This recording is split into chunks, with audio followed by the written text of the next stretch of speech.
दुनियादारी के जंजाल के विकल्पों की चाय पीना छोड़ो और जिनवाणी के अभ्यास का दूध पीना चालू करो। संसार की मां अपने बेटे को 2 स्तन से दूध पिलाती है, लेकिन जिनवाणी मां 4 अनुयोगों के 4 स्तनों से दूध पिलाती है। समझो, प्रथमम कर्णम चरणम द्रव्यम नमा। हम किसे मना करें? कुछ लोग कहते हैं कि जिनवाणी में जो प्रथमानुयोग है उसका तो कोई अर्थ ही नहीं है, वो तो किस्से कहानी है। लेकिन ध्यान रखना, वो किस्से कहानी सर्वथा ही है नहीं, बहुत बड़े मार्गदर्शक हैं, वो जीवन बदलते हैं। और आचार्य जयसेन ने तो कहा है कि प्रथम भूमिका में जो आरोहण कराते हैं वो प्रथमानुयोग आदि बहुत ही महत्वपूर्ण है। प्रथमम कर्णम चरणम द्रव्यानुयोग। प्रथमानुयोग के शास्त्र चरणानुयोग, कर्णानुयोग, द्रव्यानुयोग, सभी अनुयोग अपने आप में बड़े महत्वपूर्ण हैं। द्वादशांग से भिन्न कुछ नहीं है। इसलिए अभ्यास करिए, शास्त्र श्रवण करिए, गुरु वाणी सुनिए। यानी आचार्य होना एक संघ व्यवस्था का हिस्सा है। उपाध्याय होना, संघ में जो पढ़ाएं वो भी एक संघ की व्यवस्था है। और साधु होना, वास्तव में साधु होना तो मोक्ष का स्वरूप है।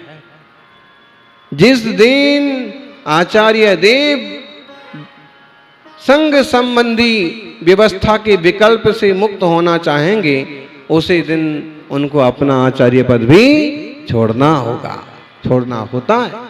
और जो महान आचार्य हुए वे आचार्य पद का विसर्जन कर देते हैं। और आचार्य पद का विसर्जन का मतलब हुआ तत्संबंधी जिम्मेदारी। आचार्य पद का त्याग का मतलब ये नहीं समझना कि 36 मूल गुण छोड़ देंगे। 36 मूल गुण में उत्तम क्षमा, धर्म है, मार्दव, आर्जव, शौच, सत्य, संयम, तप, त्याग, आकिंचन, ब्रह्मचर्य। 12 तप हैं, अनशन, अवमोदरी, वृत्ति परिसंख्यान, रस परित्याग। तो ये मूल गुण छोड़ देंगे क्या? बोलो जी, रमेश जी, मूल गुण छोड़ते हैं क्या? राजा बाबू, मूल गुण छोड़ते हैं क्या आचार्य? अब आप कहो सन्मति सागर जी ने अपना आचार्य पद छोड़ दिया, मतलब क्या किया? आचार्य पद त्यागने का मतलब हुआ तत्संबंधी जिम्मेदारी, कि अब हम प्रायश्चित नहीं देंगे, अब हम मार्गदर्शन नहीं करेंगे, दीक्षाएं नहीं देंगे। और अभी जो आगे बालाचार्य हैं, आगे जो आचार्य बनाए हैं, वो इस टाइप की व्यवस्थाएं देखेंगे। क्यों? जितने ज़्यादा लोगों के, जितने ज़्यादा शिष्यों के, जितने ज़्यादा समाज के संपर्क में आएंगे, उतने ज़्यादा मन का पेंडुलम इधर से उधर घूमेगा। विकल्प तो आएंगे, निर्णय तो करना पड़ेंगे, मार्गदर्शन तो करना पड़ेगा। अब मुझे उस तरह का भी विकल्प नहीं चाहिए, पूर्ण उपशांत भाव चाहिए। क्या चाहिए? बोलो। हैं? जब हम खूब धूप में चल चल के परेशान हो जाते हैं तो हम एक ही कल्पना करते हैं कि कहीं थोड़ी सी छाया मिल जाए, कहीं अच्छी सी छाया मिल जाए। आप लोगों को किस किस को अनुभव है? राजेश जी, हाँ, ये आगे वाली लाइन थी रास्ते में और खूब धूप लग गई तो एक कल्पना आती थी कि अब जल्दी से जगह आ जाए, जल्दी से छाया आ जाए, जल्दी से पानी वाला मिल जाए, जल्दी से लगता था कि नहीं?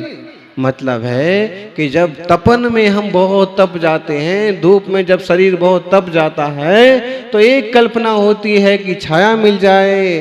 और हो ज्ञानी, संसार से आकुल व्याकुल हो करके अभी शांत स्वरूप में छाया पाने की इच्छा क्यों नहीं होती? क्या संसार से थकान नहीं हुई? बोलो। उसी उलझन में वापस घुसोगे, ठीक है, 23 घंटे उस उलझन में घुसे रहो, कम से कम 1 घंटा निकाल करके यहां थोड़ा शांति से सुस्ता लो, छाया में बैठ लो, जिनवाणी की छाया में पानी पी लो, जिनवाणी का अमृत जल। बहुत आकुलता है संसार में। कल दिल्ली से श्रावक श्राविका आए थे, उसमें से एक जन अपनी व्यथा बताने लगे, बहुत ज्यादा दुख है बोले संसार में। अरे भाई, यही बात तो हम रोज बोलते हैं प्रवचन में, और जब हम बोलते हैं तो समझ में नहीं आती है, और जब सर पर बाजे बजते हैं तो फिर हमें बताने आते हो कि संसार में बहुत दुख है। हमें तो पहले ही पता है, इसलिए सबसे किनारा करके एक तरफ आके बैठे। सच में संसार में दुख हैं, विकल्प हैं, समस्याएं हैं, राग द्वेष मोह के प्रपंच हैं, आकुलता व्याकुलता है। और एक बात, जितना ज्यादा जहां जिससे जुड़ाव है, उसके टूटने पर या डिस्टर्ब होने पर उतना ज्यादा क्लेश।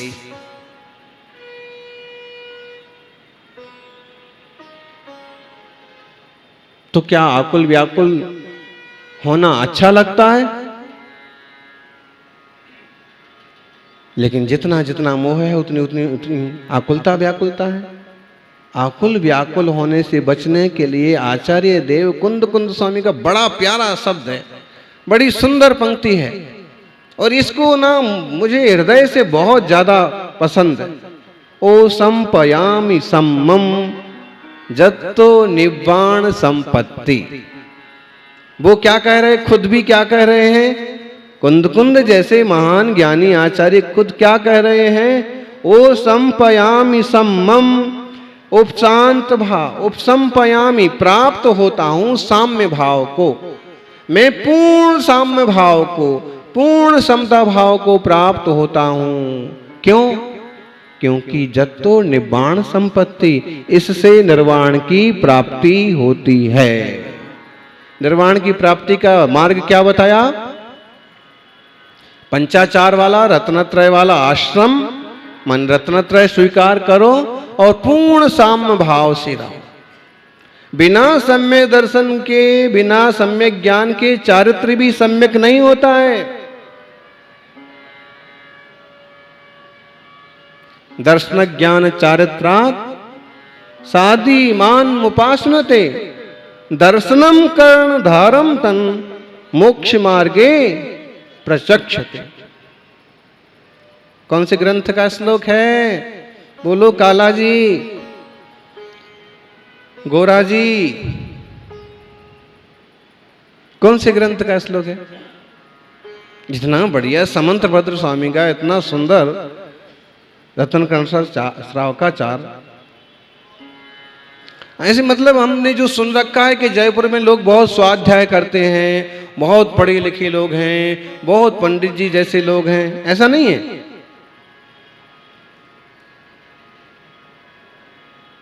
जिनवाणी का अभ्यास करो ज्ञानी, हमें कोई पंडित कहे ना कहे, हमें जिनवाणी का अभ्यास करना ही है, हमारी आत्मशुद्धि के लिए, तत्व निर्णय के लिए, शांति के लिए। जब तक आप ठंडे पानी के भीतर बैठे रहते हो, जब बिहार होता था ना, तो जो चल करके आते थे श्रावक, अगर कहीं ठंडे पानी का बड़ा सारा टब रखा है ना, जाकर के सीधे उसमें ही बैठ जाने का। बच्चे होते हैं ना, बाल्टी में जाके बैठ जाते हैं। उससे क्या होता है? या फिर वो गाय भैंस के पीने का पानी जो होता है, उसके लिए टंकी बना देते हैं, वो उसमें जाकर के उससे शीतलता मिलती है।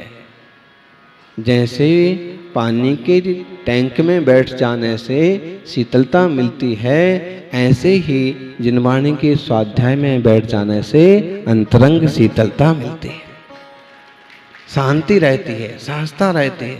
संसार का जंजाल तो चलने ही वाला है, चलेगा ही चलेगा। आप दुकान पर आधे घंटे जल्दी जाओ, आधे घंटे लेट जाओ, प्रवचन सुन करके जाओ, बिना सुने जाओ, जो जंजाल चालू है वो वहां तो चालू है ही।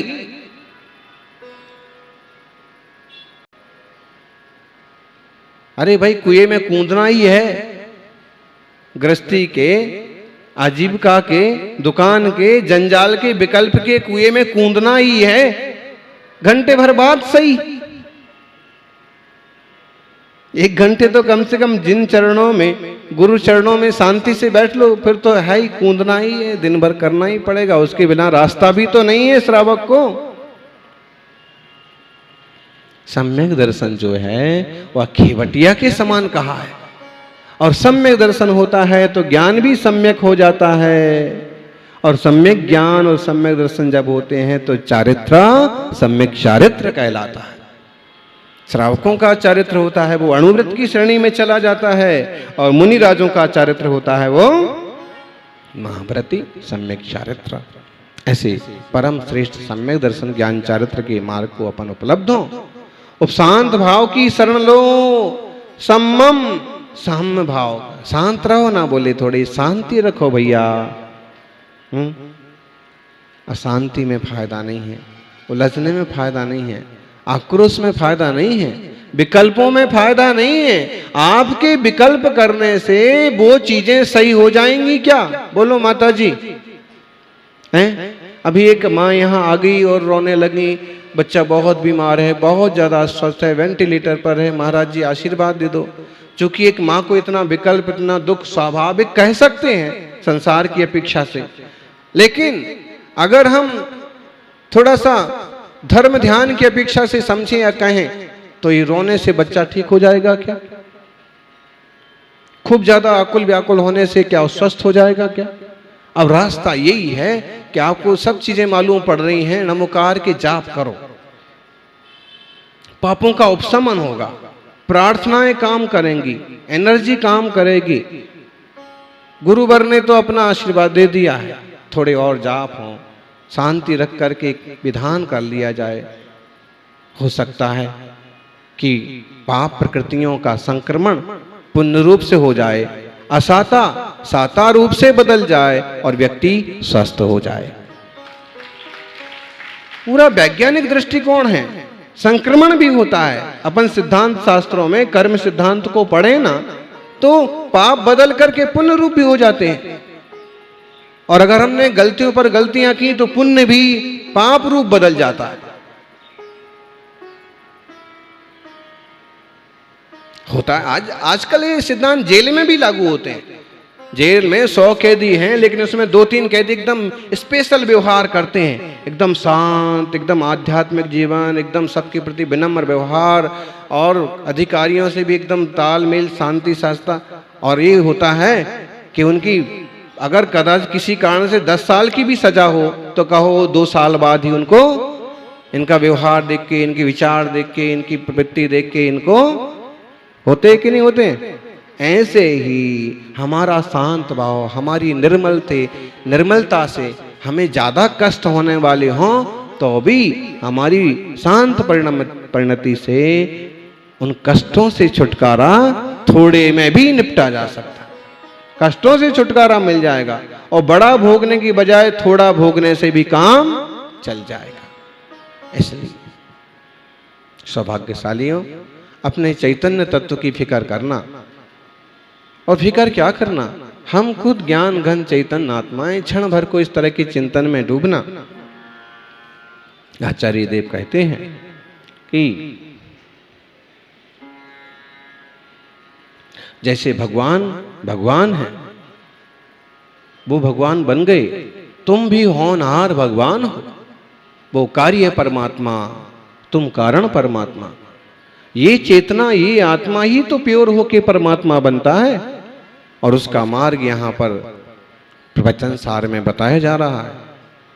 कह रहे हैं संपज्जति निब्बाणम देवासुर मणो राह विवे वेह वेहिम।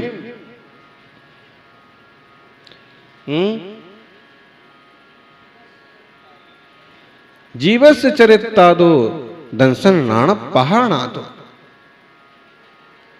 संपज्जति निब्बाणम देवासुर मणो राह विवे वेह। मतलब ये जो रत्नत्र है ना, सम्यक दर्शन, सम्यक ज्ञान, सम्यक चारित्र, आपके पास कुछ नहीं है, इसमें से कुछ नहीं है, ऐसा नहीं कह सकते हैं जी।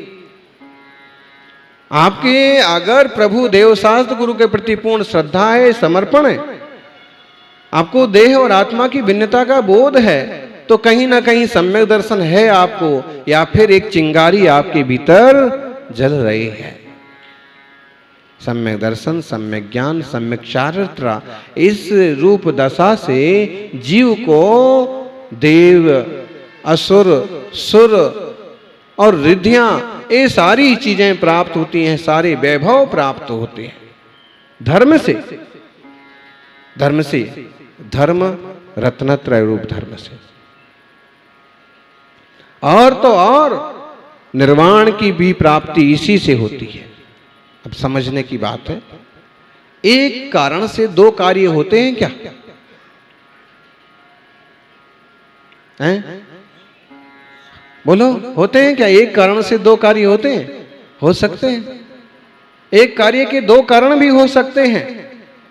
जैसे एक सूरज उगता है तो सूरज के आते ही प्रताप भी होता है और प्रकाश भी होता है। क्या होता है? प्रकाश। प्रकाश भी होता है और प्रताप भी। कारण एक है, सूरज, काम दो हो रहे। ऐसे ही यहां समझना, जब किंचित राग के साथ रत्नत्रय होता है तो देव आदि की रिद्धियां प्राप्त होती हैं, और जब पूर्णतार, पूर्ण वीतरागता के साथ रत्नत्रय होता है तो निर्वाण पद की प्राप्ति होती है। अरे भाई, कम से कम पहले सरागता के क्षेत्र में तो आ जाओ। वीतरागता की उपलब्धि का पुरुषार्थ तो परम आवश्यक है ही, लेकिन समझदारी से देवशास्त्र गुरु की शरण में आना, प्रभु के नाम के जाप करना, निरंतर तत्वाभ्यास करके आत्मा स्वरूप का निर्णय करना बहुत जरूरी है। अपन सभी बैठे रोज यह 1 घंटा, पौन घंटा तत्व चिंतन में, जिनवाणी के श्रवण में लगाएं। बाकी जो बचेगा वो संसार के लिए, गृहस्थी के लिए। इस 1 घंटे तो कम से कम छाया में बैठ लें, शीतलता में बैठ लें। और कोई जिज्ञासा हो तो आप बताइएगा, उस पर भी अपन चर्चा करेंगे। लेकिन हम ऐसे ही ना चले जाएं भ्रम भ्रम में, देह और आत्मा को एक मानते हुए ही ना टरक जाएं। इनकी भिन्नता को जान तो लें। जान लेने के भी बहुत फायदे होते हैं। जान लेने के जो बहुत फायदे होते हैं, क्योंकि जो जान लेता है, कभी ऐसा भी अवसर आता है कि वो मान भी लेता है, और जानने मानने वाला भाव के पार चला जाता है। जय बोलिए 24 तीर्थंकर भगवान की।